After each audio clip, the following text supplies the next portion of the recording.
played a lot of games in 2022.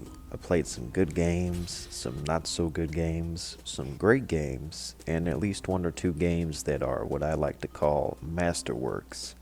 There were some big sequels we had been looking forward to, some long awaited DLCs, some new IPs, and a few remasters to look back to.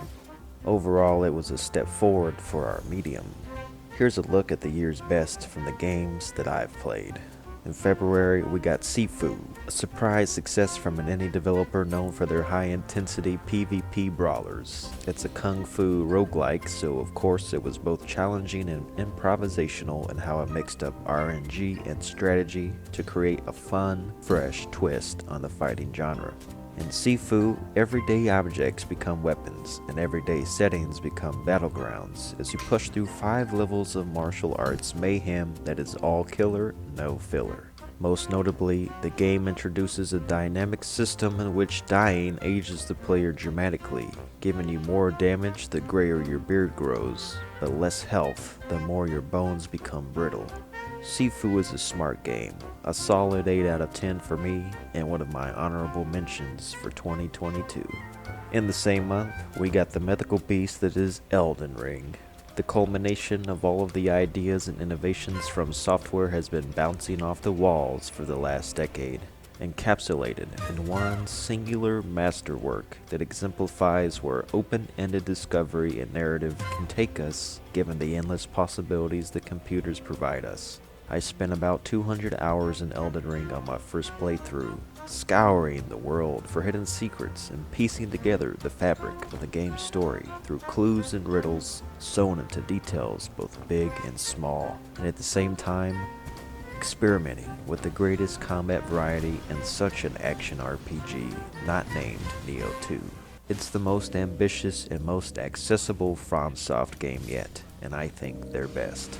Elden became a cultural juggernaut right away, selling over 15 million copies in the first month, perhaps the most talked about game in recent memory, and it was phoned in as Game of the Year by most critics and fans in early February. I count myself among that consensus, staking a claim in my review that it was a rare lock for Game of the Year. Having seen pretty much all of the major releases in some form, I'm going with Elden as my game of 2022. It will cast a long shadow on at least open world games for a long time to come, and is further proof that powerful storytelling can be delivered to us while also involving the audience directly in uncovering the mystery.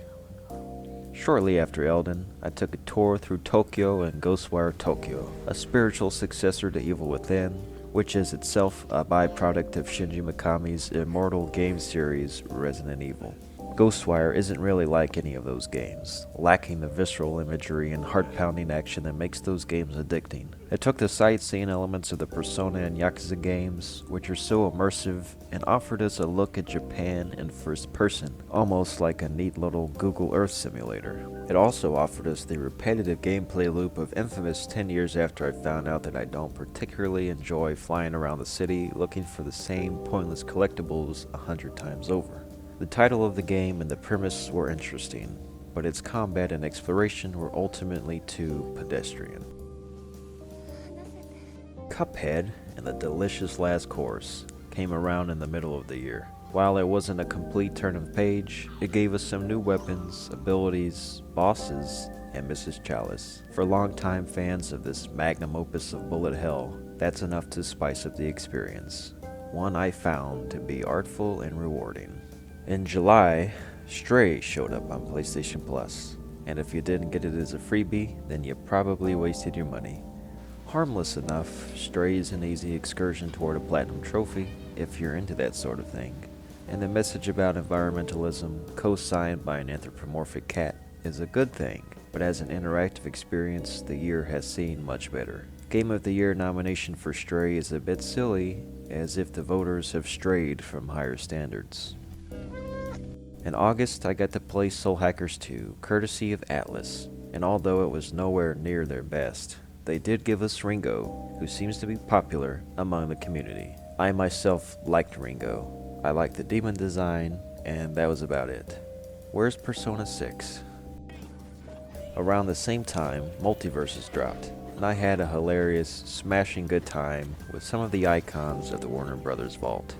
Playing as Bugs Bunny was the most fun I had on that game, and while it was short-lived, it was something real.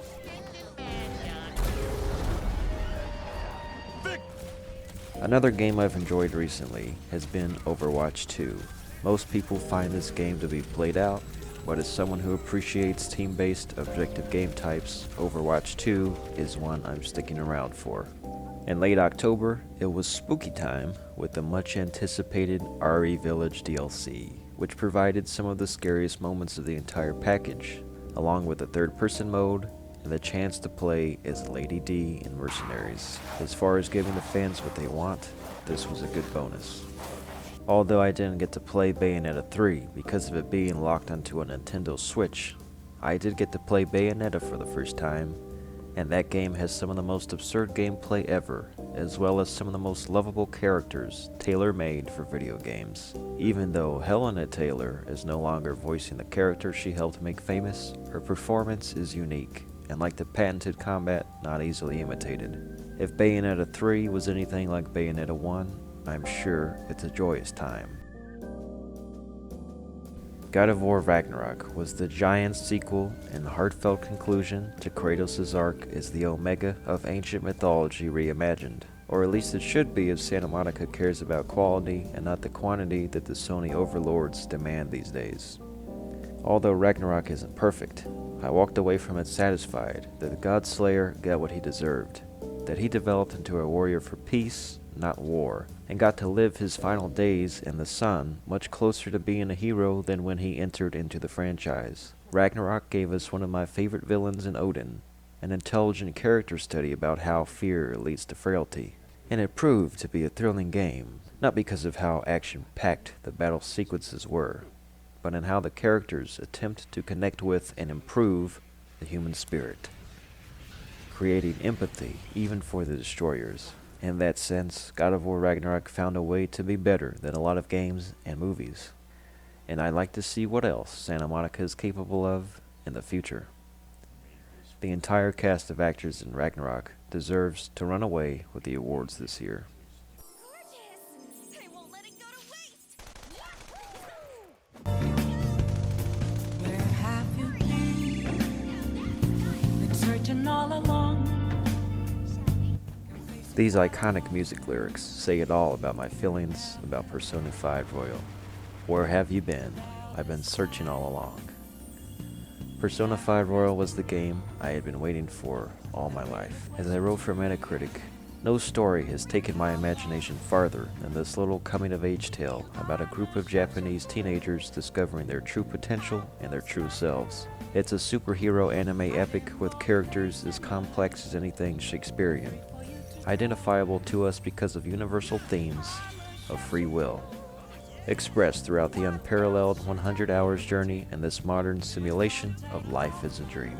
I've written so much about it before, but because it got a re-release again in 22, I have an excuse to talk about it again, because it's really the best video game and every year it gets a release. Like Elden Ring, it is an absolute behemoth of narrative and exploration by any metric you go off. Although technically Elden Ring is the definitive game of 2022, Persona 5 Royal is the game of all time. It's great to see more new faces discovering it for the first time. If you haven't played Persona 5 Royal yet, as a wise man once said to me, I have a feeling you're really going to like this game. Those are the Commissioner's picks for 2022.